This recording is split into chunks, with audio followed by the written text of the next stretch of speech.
Varicose veins కి సరైన చికిత్స కోసం సంప్రదించండి ఎవిస్ హాస్పిటల్.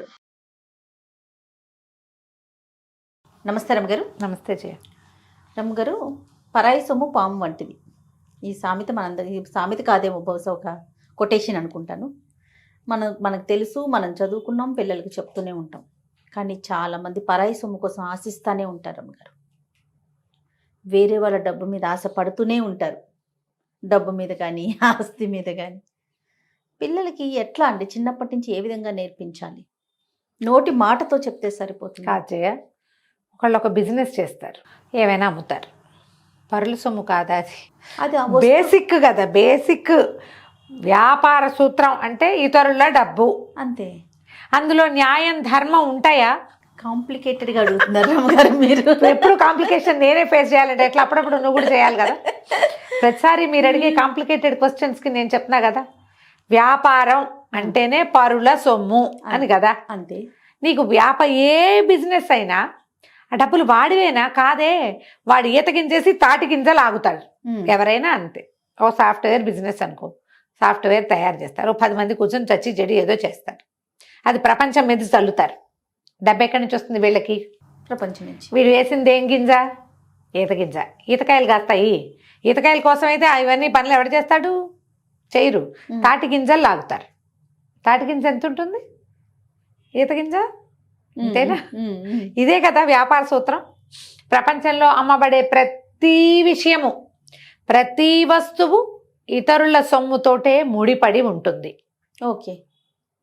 పరుల సొమ్ము పాము వంటిది అంటే ఉచితార్థం. వాడి దగ్గర కొట్టేయకూడదు, నువ్వు కొట్టేయద్దు.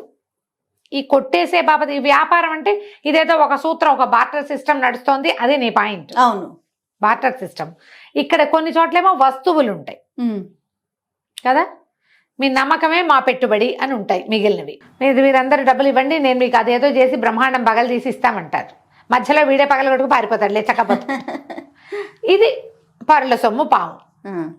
ఇప్పుడు మనకి ప్రపంచం అంతా ఎలా కనపడుతోందంటే జయ, ఈ మహావాక్యాలని మనం నమ్మించలేము పిల్లల్ని. ఈ డబ్బెత్తుకు పారిపోయిన వాడే కింగ్లా ఉండటం కనపడుతోంది. అవును. ఇతరుల సొమ్ము మీద మేడలు కట్టిన వాళ్లే బాగుంటున్నారు. వాళ్ళు చెడిపోతున్నది, వాడి నాశనం అయిపోతున్నది మనం చూడలేకపోతాం. చూడాలా, మనకు కనిపించదు. సంఖ్య తక్కువ. వీళ్ళని ఉదాహరణగా ఇప్పుడు మనం పిల్లలకి ఏం చూపించాలి? ఉదాహరణగా ఎట్లా? ఒక పిల్లాడు ఐఏఎస్, అన్నయ్య చూసాడు ఐఏఎస్ చేశాడు, చిన్నప్పుడు ఎంత బాగా చదువుకున్నాడు, అలా చేశాడు ఇలా చేశాడు, గంటలు చదివాడు, అక్కడికి వెళ్ళాడు ఇక్కడికి వెళ్ళాడు, వాళ్ళ నాన్న వాడికి ఏసీ ఇవ్వలా ఏమి ఇవ్వలా, ఫ్యాన్ కింద కూర్చొని చదువుకున్నాడు, ఫ్యాన్ లేకపోతే అరుగు మీద కూర్చొని చదువుకున్నాడు అని ఉదాహరణ చెప్తాం. అవును. ఆ అన్నయ్యని చూసి వీడు ఫ్యాన్ వేసి ఏసీ వేసుకునైనా అన్నయ్యలాగా వెళ్ళాలని భావిస్తాడు. వాడెవడో ఫలానా కంపెనీలో చేరి ఇప్పుడు కోట్లకు పడగెత్తాడు, అది చూపిస్తాం. మనం కూడా అవి చూస్తాం. వీళ్ళు భలే పైకి వచ్చారు, వాళ్ళ పిల్లల్ని బాగా తెచ్చారు అని పైకి చెప్పేం, వీళ్ళని ఫాలో అవుతున్నాం అని చెప్పకపోయినా ఫాలో అవుతూ వెళ్తాం కదా. ఇప్పుడు ఈ పరుల సొమ్ము ఆశించి చెడిపోయిన వాళ్ళు ఎవరైనా మనకి కనపడితే కదా వాళ్ళని గురించి మనం ఇదిగో వీళ్ళలాగా అవుతాం మనం అని చెప్పడానికి. ఎగ్జాంపుల్ చూపించలేకపోతున్నాం. లోక రీతి ఏంటి? తేనెటీగలు బోల్డ్ అంతా తేనె తయారు చేస్తాయి, వాటిని తోలేసి మనం తీసుకుంటాం. అంతే. వాడెవడో కష్టపడి కూడబెట్టి ఇంకోటి దాన్ని ఎంజాయ్ చేస్తాడు. ఇలాంటి వాక్యాల్ని మనం నమ్మించలేము, చెప్పలేము జయ. అయితే మనం కొన్ని విషయాలు చెప్పగలుగుతాం. పారాసైట్స్లా ఉండకూడదు, నీ వల్ల వాళ్ళు ఏడుస్తారు అని చెప్పగలుగుతాం. వాడు కష్టపడి పనిచేస్తే ఆ ఫ్రూట్స్ నువ్వు ఎంజాయ్ చేస్తే వాడు నిన్ను ఎంత తిట్టుకుంటాడు, వాడు ఎంత బాధపడతాడు, అది అలాంటివి మనం చిన్న చిన్న విషయాల్లో లైవ్గా చూపించి ఒప్పించగలుగుతాం. అవును. ఈ పరుల సొమ్ము పాపించదంటే అలా పరుల సొమ్ముతోటే కోట్లకు పడగలెత్తిన వాళ్ళే ప్రపంచం నిండా కనపడుతున్నారు. వాళ్ళే ఆదర్శ పురుషులుగా కూడా ఉన్నారు కదా ఇప్పుడు. అంతేగా. ఉన్నారా లేదా? ఖచ్చితంగా ఉన్నారు. మరి అది కనపడుతున్నప్పుడు మనం ఎట్లా చెప్తాం? చిన్న చిన్న విషయాలు చెప్పాలి పిల్లలకి. నువ్వు పడేసావు, వాళ్ళు పనిచేస్తున్నారు. వాడు పనిచేయటం, పిల్లాడు ఒక్కొక్కడు తిరుగుబాటుదారుడు ఉంటాడు. పనిచేయటం వాడి కర్మ, నేను చేయను, వాడు చేస్తున్నాడు, నేనేం చేయను దానికి అంటారు. నచ్చ చెప్పటం నేర్చుకోవాలి, రావాలి మనకి. ముందు మనం కూడా పిల్లల దృష్టిలో మనం కూడా పారాసైట్స్గా ఉన్నామని అనిపించకూడదు. అది చిన్న చిన్న విషయాలు కూడా. అమ్మ కష్టపడి పనిచేస్తే నాన్న ఎంజాయ్ చేస్తున్నాడని కానీ, లేదా నాన్న కష్టపడి తెస్తుంటే అమ్మ ఎంజాయ్ enjoy చేస్తుందని కానీ అనిపించకూడదు. వీళ్ళిద్దరూ సమానమే అనిపించాలి. ఎక్కడ మార్పు రావాలి? బేసిక్స్. ఎస్. అక్కడి నుంచి ఫ్రెండ్స్, చదువుకునే వాళ్ళు ఫ్రెండ్స్లోనో, సామాన్లు ఏదైనా బొమ్మల దగ్గర, అలాంటి చిన్న చిన్న విషయాల దగ్గర, చిన్న చిన్న శారీరక శ్రమల విషయంలో నచ్చజెప్పాలి. వేరే వాడి కష్టాన్ని మనం తీసుకోకూడదు. ఆ కష్టం నువ్వు పడి తీసుకో, అంతే. నువ్వు కూడా కష్టపడాలి. ఇప్పుడు కష్టపడకపోతే పెద్దయ్యాక కష్టపడడం రాదు. ఇది అలవాటు అవ్వాలి. ఈజీ మెథడ్స్ వెళ్ళకూడదు. ఈజీ మెథడ్కి వెళ్ళకూడదు అంటే మనం ఈజీ మెథడ్స్కి వెళ్తున్నట్టు పిల్లలకు అర్థం కాకూడదు. త్రూ ప్రాపర్ ఛానలే మనం ప్రతి పని చేయాలి. పిల్లలకి అందకూడదు. పిల్లలు ఈజీ మెథడ్స్ కనిపెడతారు, కనిపెడుతూ ఉంటారు, అప్పుడప్పుడు ఇంప్లిమెంట్ చేస్తారు కూడా. కానీ మనం దాన్ని ఎంకరేజ్ చేయకూడదు. తోటకూర కాడలు నాడే చెప్పపోయావా అమ్మ అంటారు తర్వాత. అందుకని బేసిక్ థింగ్స్ అప్పుడే పని చేసి ఫ్రూట్స్ని ఎంజాయ్ చేయాలి. అంతే. కూర్చుని ఎంజాయ్ చేద్దాం అనుకోకూడదు. ఎందుకంటే ఎవరికి కూర్చుంటే ఏం రాదు, ఇంకోటి ఎవడో చేస్తేనే ఆ ఫ్రూట్ నీ చేతికి వస్తుంది.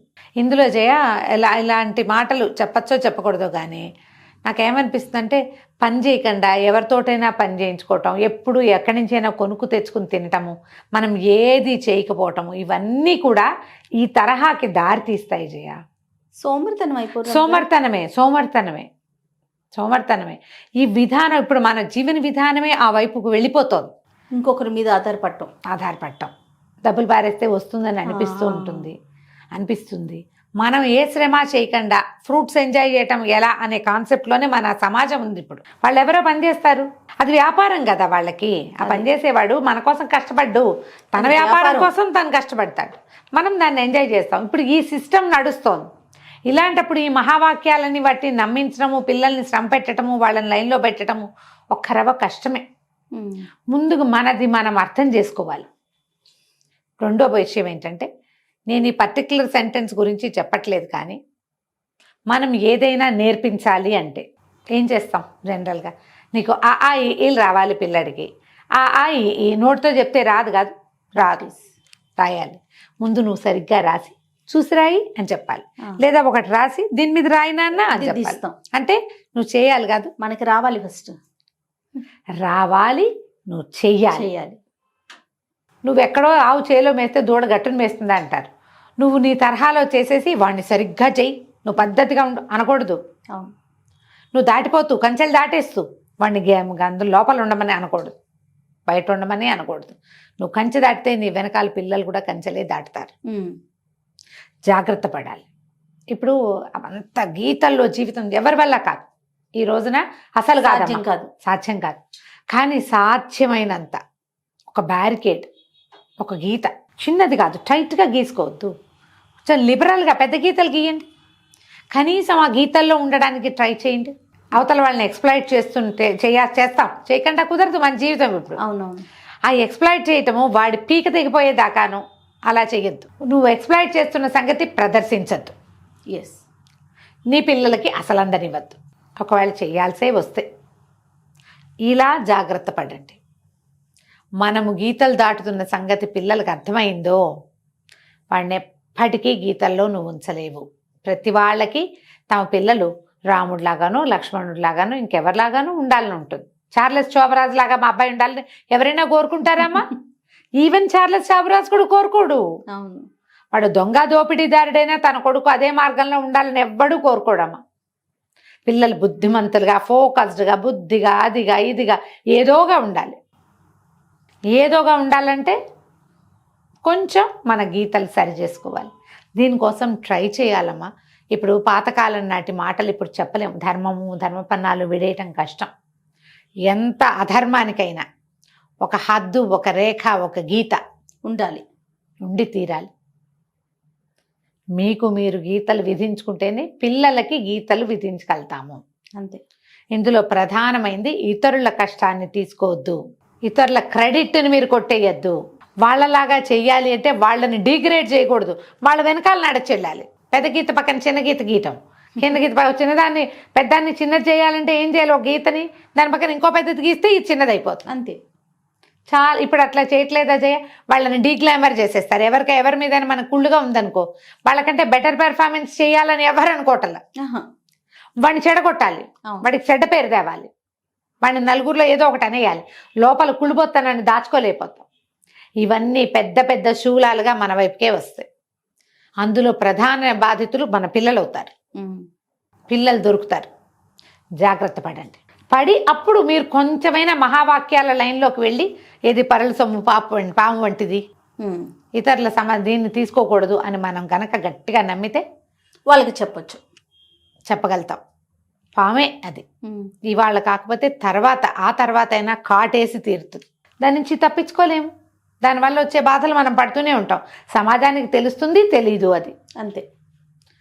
కొన్నిసార్లు మనం చెడిపోతాం, ఏదో ప్రాబ్లమ్స్ వచ్చినాయి, ప్రపంచానికి తెలుస్తుంది. మనం లోపల ఏం కుట్టుకుట్లాడుతామో ఎవరికి తెలియదు. అవును. ఇంత డబ్బు ఉన్నా నువ్వు హింసకి లోనవుతూనే ఉంటావు, నువ్వు కష్టపడుతూనే ఉంటావు, ప్రపంచానికి తెలీదు. పైగా అందరూ అనేస్తారని దాచిపెడతాం కూడా మనం కదా.